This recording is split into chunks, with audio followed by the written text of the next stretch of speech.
Kia ora and welcome to Oho Ake Books. My name is Whareus Lysander.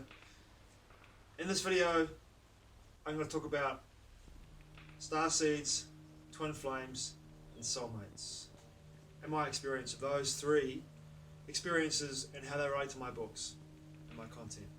So, for me, Starseeds, many years ago, in the early 90s when I first became consciously awakened and began my spiritual growth proper, I was living in the top of the South Island, a place called Nelson region, sort of Motueka, Upper Muturi and Nelson, and kind of coming between the two places over my late summers and my early springs.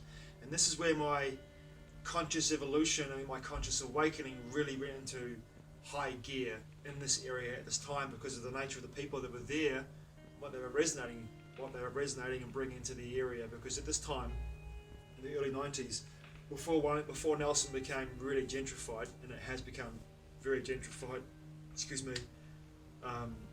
I got back to Aotearoa in 2003, it's a very different place energetically, but back then, it was a very powerful, energetic place. People that were there were of a very high vibration and frequency, and because of that, I had many experiences there where my own conscious awareness was sent into overdrive, and I had many experiences that were far past paranormal, and even though I didn't have the language or the understanding of what my experiences were at the time, I had them. And years later I would understand them as I got the language, I attained the knowledge, and met the right people to explain to me what I experienced. Starseeds then were quite popular.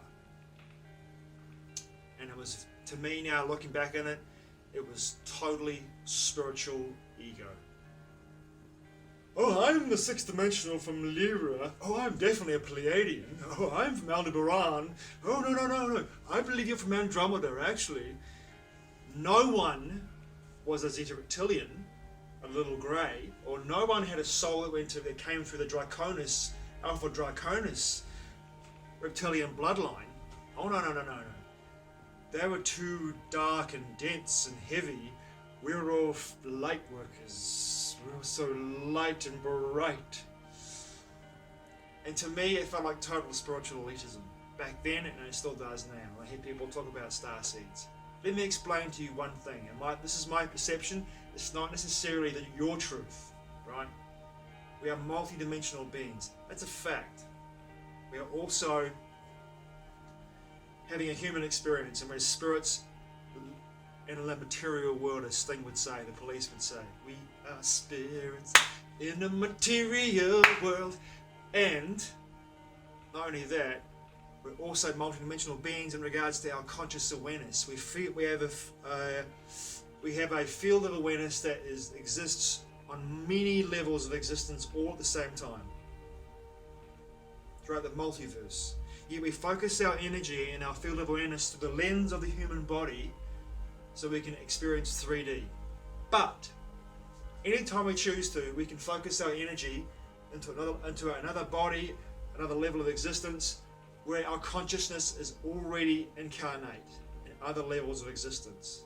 And not necessarily in a physical body, but our consciousness is existing on many levels of existence. So therefore the whole starseed idea is universal. We're all starseeds. We've all incarnated in various parts of the galaxy and beyond the galaxy. We're multidimensional beings. We're living lifetimes. We're living the idea of a human lifetime. We're living existences on many levels of existence across the spectrum of the multiverse. Right now, in my perception. So a starseed, but all starseeds, in my perception. In my books, especially in Sanctum, there's a level of starseed acknowledgement and an integration and an overlay and an alignment of lifetimes from the Pleiades, from a star system near Taurus, which is the Pleiades, of course, but also from another star system from a planet called Targus, where my character Brody has an overlay of her bloodline and her body in 3D and merge and she becomes the ancient being that she was when she first arrived on Earth. Starseed, Starseed, Booyah, Sanctum, Twin Flames. Now you'll hear a lot of stuff on YouTube, and you'll read a lot of stuff about Twin Flames being this beautiful and powerful and wonderful experience, and how infinitely important it is to meet your twin flame in your lifetime, and how you will evolve and shift and change and accelerate your personal growth when you meet your twin flame, and how wonderful it's going to be. Well, you know what? In my personal experience, twin flames come into your life for that long. They're here for a moment because the energy is so fucking powerful, and your personal growth is accelerated so heavily, so quickly by the interactions of you meeting your twin flames or twin flame energy. And it can be a friend, a male or female, if you're a male, or a woman or a female, male or female. It can be a lover. In my experience, these souls come into your life and accelerate your personal growth, get you out of your comfort zone, put you in places and give you challenges that give you the opportunity and the choice to make some decisions about how fast you want to proceed, you want to move forward and accelerate your personal growth, or how far you want to slip back into the shadow. In my experience, it's been fantastic and powerful, often passionate and burn brightly, and super fucking intense. It's not like an easy ride. It's always, in my experience, a deeply challenging event, meeting a twin flame. Soulmates. Twin flames, Sanctum, Entwined and United. Those three novels, twin flame energy, and all those three books. Soulmates. Soulmates, in my perception, are very similar to twin flames, but with the volume turned down just a little bit. They'll come into your life. They will, after having made the agreement before you incarnated to come into your life at some point, to share an experience with you, or to boost you into a place of deep personal growth, or to remind you of who you are.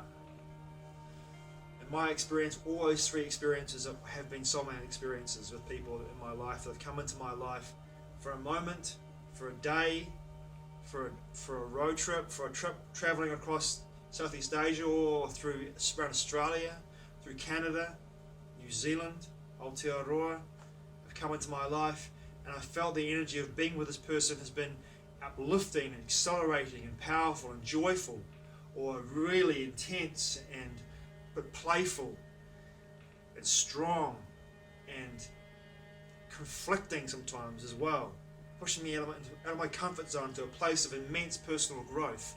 These are my soulmates that come into my life. I've got very few of them in my life at this time. I have one soulmate in my life at this point.